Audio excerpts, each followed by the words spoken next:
Assalamualaikum warahmatullahi wabarakatuh. Perkenalkan, nama saya Septia Esra Melda dengan NIM 1901776 dari Prodi Sastra Indonesia. Video ini diajukan untuk memenuhi tugas mata kuliah Sejarah Sastra Indonesia. Dosen pengampu Dr. Yeni Hayati, SSM Home. Selamat menyaksikan, semoga bermanfaat. Sejarah perkembangan kesusastraan pada Angkatan 50. Sastra Angkatan 50 dilatar belakangi oleh keadaan Indonesia yang pada saat itu mengalami perubahan yang cukup drastis, yakni dari transisi penjajahan berdarah menuju ke kemerdekaan cemerlang. Tentunya suasana tersebut membuat para sastrawan mulai memikirkan ciri khas sastra pada Angkatan 50-an dan masalah kebudayaan yang sedang dialami Indonesia untuk membedakannya dari angkatan sastra sebelumnya. Para sastrawan juga mulai mencari bahan-bahan yang merujuk pada kebudayaan Indonesia yang murni dan membebaskannya dari pengaruh kebudayaan asing setelah penjajahan. Partai politik mempunyai pengaruh tersendiri pada Angkatan 50. Indonesia pada waktu itu menganut sistem politik parlementer, yakni sistem pemerintah yang berperan sebagai eksekutif yang harus bertanggung jawab kepada parlemen, sehingga dalam sistem pemerintahan parlementer ini mempunyai kekuasaan dan kewenangan yang sangat besar. Akibat sistem tersebut, partai-partai politik mulai bermunculan lagi yang dapat bergerak bebas pasca kemerdekaan. Masing-masing partai pada waktu itu memiliki lembaga kebudayaan sendiri. Satu di antaranya adalah PKI yang mempunyai Lekra atau Lembaga Kebudayaan Rakyat yang berkonsep sastra realisme sosialis. Akibat Lekra yang memiliki semboyan seni untuk rakyat dan politik sebagai panglima, maka timbullah perpecahan dan polemik yang berkepanjangan di antara kalangan sastrawan di Indonesia pada awal tahun 1960 yang menyebabkan berhentinya perkembangan sastra karena masuknya ke dalam politik praktis dan berakhir pada tahun 1965 dengan pecahnya G30 SPKI di Indonesia.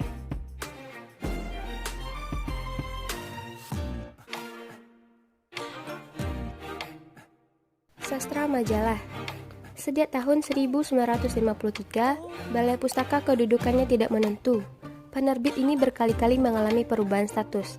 Ditambah lagi, penempatan pimpinan yang bukan ahli serta anggaran yang tidak mencukupi, menyebabkan kemacetan produksi.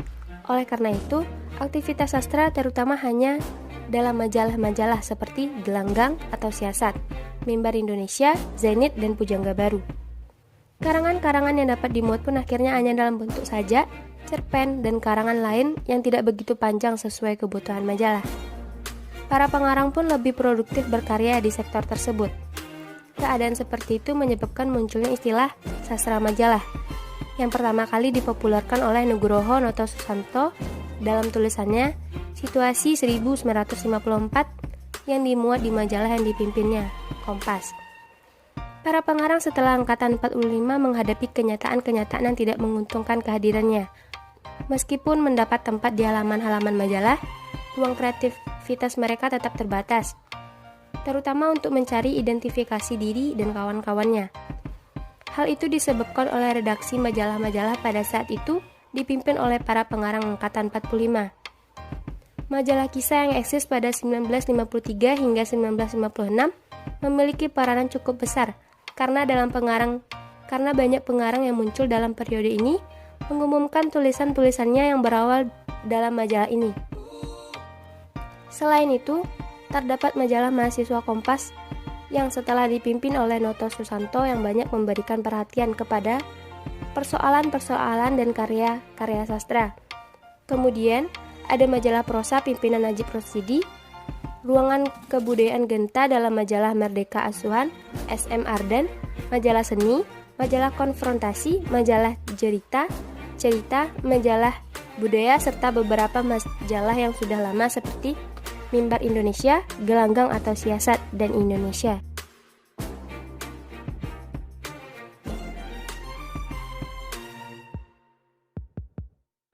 Empase dalam sastra Indonesia.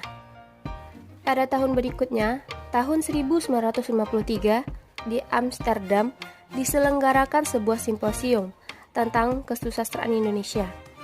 Asrul Sani, Sultan Takdir Ali Syahbana, dan Profesor Dr. Wertheim berbicara pada simposium itu. Disinilah untuk pertama kali dibicarakan impasse atau kemacetan dan krisis sastra Indonesia sebagai akibat dari gagalnya revolusi Indonesia. Persoalan tentang krisis pun semakin ramai dibicarakan ketika terbit majalah Konfrontasi pada pertengahan tahun 1954. H.B. Jassin mengemukakan sebuah prasaran berjudul Kesusastraan Indonesia Modern Tidak Ada Krisis dalam Simposium Sastra pada Desember tahun 1954. Jassin tidak setuju dengan sebutan impasse dalam kehidupan sastra Indonesia. Dan Situmorang pun berpendapat bahwa sastra Indonesia bukan mengalami krisis sastra, melainkan krisis ukuran menilai sastra. Bos J juga berkata bahwa penolakan itu merupakan isyarat agar Jassin bangun dari kantuknya, terutama sadar sastra Indonesia. Sastrawan Indonesia, para sarjana kaum intelektual sastra bangun dari kantuknya untuk melihat kenyataan dan hari depan sastra Indonesia pada tujuannya.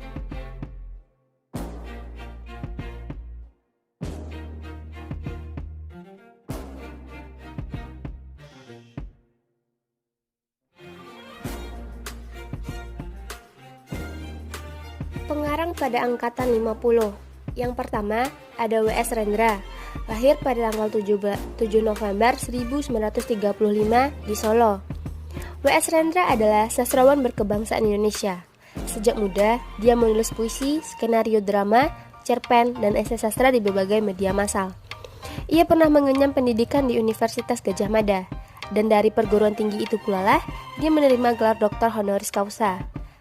Penyair yang kerap dijuluki sebagai burung merak ini pada tahun 1967 mendirikan bengkel teater di Yogyakarta. Melalui bengkel teater itu, Rendra melahirkan banyak seniman. Di antara lainnya itu Sitok Strengenge, Radar Panca, Dahana, Adi Gordi, dan lain-lain. Ketika kelompok teaternya kocar-kacir karena tekanan politik, ia memindahkan bengkel teaternya ke Depok pada tahun 1985. Contoh karyanya yaitu Balada Orang-Orang Tercinta atau merupakan kumpulan sajak, kumpulan puisi doa untuk anak cucu, puisi cinta, dan kenang-kenangan seorang wanita pemalu.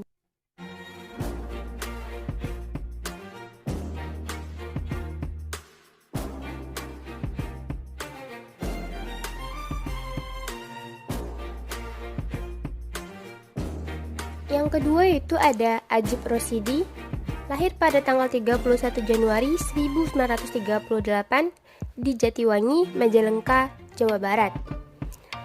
Ia adalah sastrawan Indonesia, penulis, budayawan, dosen, pendiri dan redaktur beberapa penerbit, pendiri serta ketua Yayasan Kebudayaan Rancid. Ajib Rosidi mulai menempuh pendidikan di Sekolah Rakyat Jatiwangi pada tahun 1950. Lalu melanjutkan ke Sekolah Menengah Pertama Negeri 8 Jakarta pada tahun 1953. Dan terakhir Taman Media, Taman Siswa Jakarta pada tahun 1956. Meski tidak tamat sekolah menengah, namun dia percaya mengajar sebagai dosen di perguruan tinggi Indonesia. Dan sejak tahun 1967 juga mengajar di Jepang. Pada tanggal 31 Januari 2011, ia menerima gelar doktor honoris causa di bidang ilmu budaya dari Fakultas Sastra Universitas Padjadjaran. Contoh karyanya itu kumpulan cerpen Tahun-Tahun Kematian, kumpulan sajak Ketemu di Jalan, Nama dan Makna, Manusia Sunda.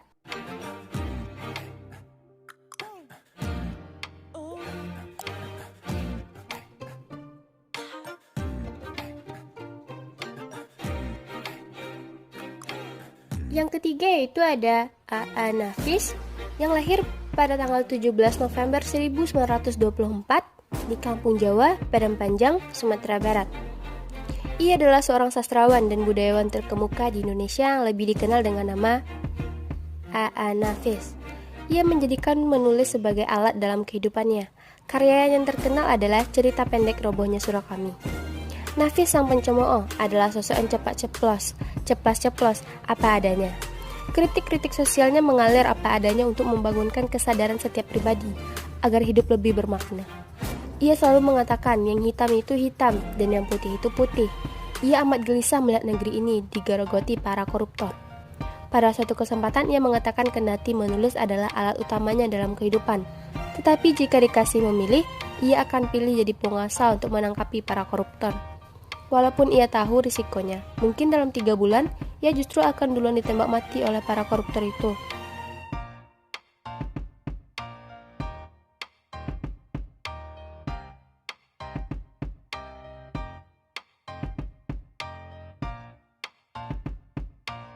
Yang keempat ada N. Hadimi, lahir pada tanggal 29 Februari 1936 di Semarang, Jawa Tengah. Ia adalah sastrawan, novelis, dan feminis berkebangsaan Indonesia.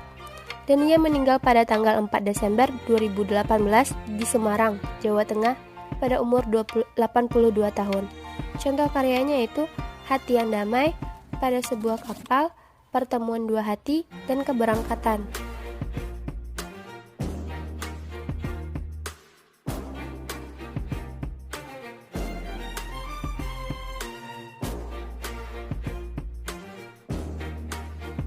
Yang kelima yaitu ada Sitor Situmorang, lahir pada tanggal 2 Oktober 1923 di Harian Boho, Tapanuli Utara, Sumatera Utara. Ia adalah pujangga Indonesia. Situmorang menulis sajak, cerita pendek, esai, naskah drama, naskah film, karya terjemahan, dan telaah sejarah lembaga pemerintahan Batak Toba. Ayahnya adalah seorang Ompu Babiat Situmorang, ipar kandung dan panglima perang di sisi Sisinga Mangaraja 12 melawan tentara kolonial Belanda. Contoh karyanya itu kumpulan puisi Surat Kertas Hijau, drama Jalan Mutiara, kumpulan puisi Dalam Saja, kumpulan puisi Wajah Tak Bernama, dan Salju di Paris.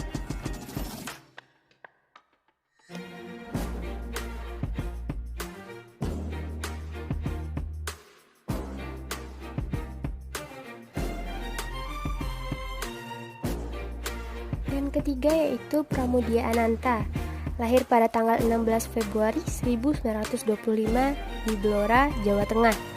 Nama asli Pramudia adalah Pramudia Ananta Mastur, sebagaimana yang tertulis dalam koleksi cerita pendek semi autobiografinya yang berjudul Cerita dari Blora. Karena nama keluarga Mastur atau nama ayahnya dirasakan terlalu aristokratik, ia menghilangkan awalan Jawa emas dari nama tersebut dan menggunakan Tur sebagai nama keluarganya. Pramudia menempuh pendidikan pada Sekolah Kejuruan Radio di Surabaya dan kemudian bekerja sebagai juru ketik untuk surat kabar Jepang di Jakarta selama pendudukan Jepang di Indonesia. Dan ia meninggal pada tanggal 30 April 2006 di Jakarta pada umur 81 tahun. Contoh karyanya itu ada novel Bumi Manusia, Keluarga Gerilya, Gadis Pantai, dan Jejak Langkah.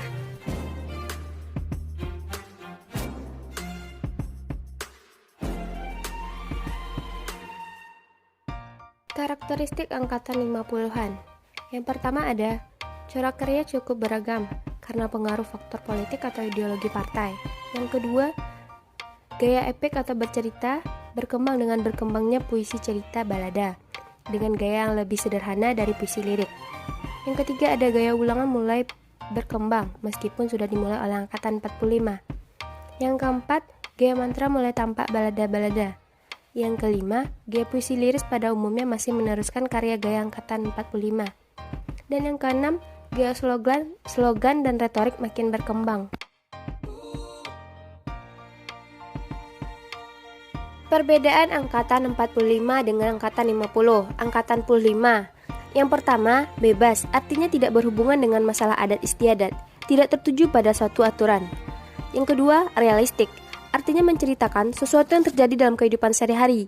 Yang ketiga, futuristik, artinya karya sastra menciptakan hal-hal baru dan berorientasi pada masa depan. Dan yang keempat, individualistik, artinya karya benar-benar menceritakan isi perasaan dan pikiran pengarangnya. Sedangkan angkatan 50, struktur estetik dalam genre puisi berupa yang pertama, gaya epik atau bercerita berkembang dengan berkembangnya puisi cerita dan balada dengan gaya yang lebih sederhana dari puisi lirik.